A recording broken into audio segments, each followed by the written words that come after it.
Vous avez la parole, Monsieur le Président. Monsieur le Président, Monsieur le Ministre, mes chers collègues, le premier projet de loi de finances du quinquennat était attendu avec impatience, je dirais même par certains avec gourmandise, parce qu'il est le premier test permettant de juger si le gouvernement commence à tenir les engagements pris par le Président de la République lors de sa campagne électorale. Entamer le redressement économique et social du pays, redéfinir en profondeur le rôle de l'État et afficher des priorités politiques en faveur de ses missions régaliennes, trop longtemps délaissées. La première priorité, à nos yeux, consistait à repenser les mesures fiscales punitives, complexes et inefficaces héritées du précédent quinquennat pour favoriser l'investissement, la compétitivité de nos entreprises et le pouvoir d'achat des plus modestes. Une deuxième priorité était de refonder les relations entre l'État et les collectivités territoriales sur une base nouvelle, faite de confiance et de responsabilités partagées, rompant avec la hache budgétaire aveugle des années précédentes. Ce budget était également l'occasion, nous disait-on, d'entrer dans le nouveau monde annoncé par le Président de la République, fait de sincérité budgétaire, de responsabilité financière et de respect des engagements européens de la France. Depuis 10 ans, le courage politique a rarement aussi peu coûté qu'aujourd'hui. Le gouvernement comme le Parlement n'ont plus l'excuse de la conjoncture. La croissance est de retour, les taux d'intérêt sont au plus bas, la menace déflationniste s'éloigne, le taux de marge des entreprises s'améliore, le chômage et les faillites diminuent, la confiance semble revenir.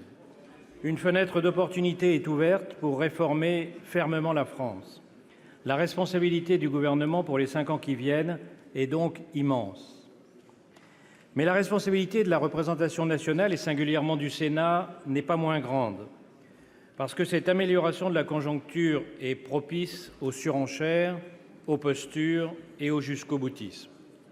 Nous devrons nous en garder collectivement si nous voulons être force de proposition jusqu'à la fin de ce quinquennat, au service de l'intérêt national.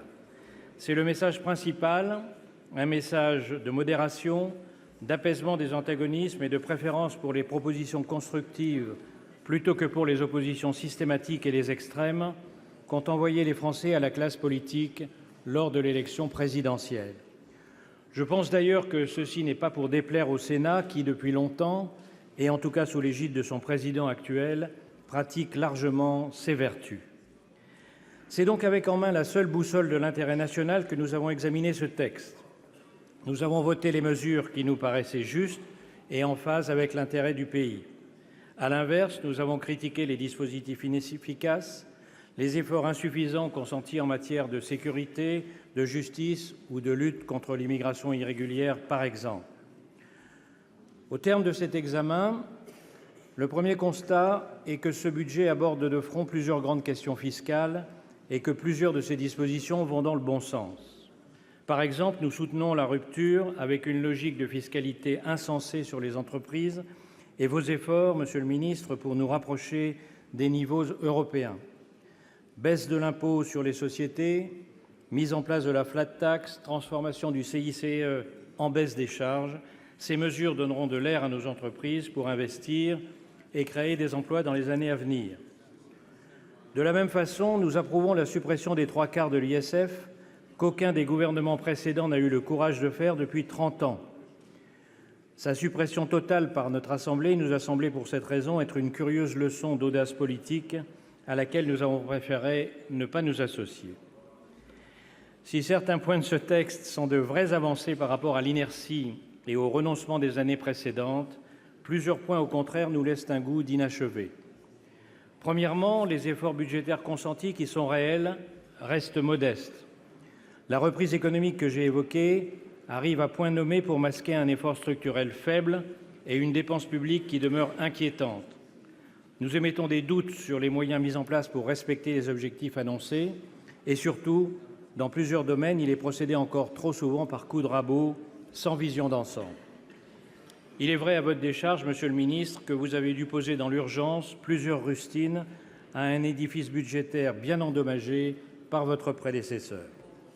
Ma deuxième critique porte sur vos priorités politiques. Bien que les budgets de la défense, de la sécurité, de l'action extérieure et de la justice augmentent globalement, ces efforts sont timides pour un budget de transformation censé rendre à l'État les moyens de ses missions régaliennes.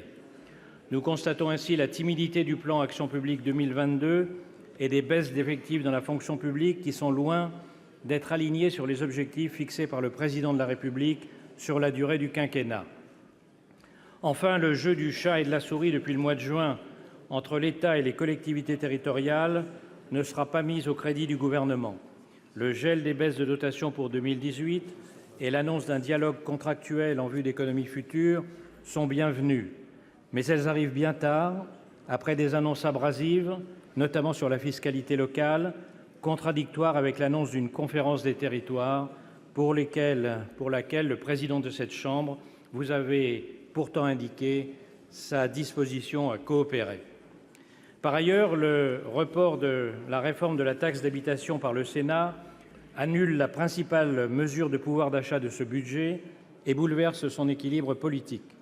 Nous regrettons que notre proposition visant à préserver les effets de cette mesure pour les plus modestes, tout en protégeant l'autonomie financière des collectivités, n'ait pas fait l'objet d'un examen plus approfondi. Quant à la baisse mal préparée de l'APL, elle nous paraît l'exemple même de la théorie du rabot, sans réflexion sur ce que doit être une réforme sérieuse de la politique du logement qui reste à venir. Mes chers collègues, bien qu'il n'aille pas assez loin, ce premier budget posait de bonnes questions. Il posait aussi les fondements de réformes d'envergure trop longtemps repoussées. Néanmoins, à l'issue de son examen par le Sénat, son équilibre politique a été rompu. Ce budget n'est plus seulement trop timide, il risque désormais de devenir inéquitable. Pour cette raison, le groupe des Indépendants s'abstiendra sur ce texte. Merci,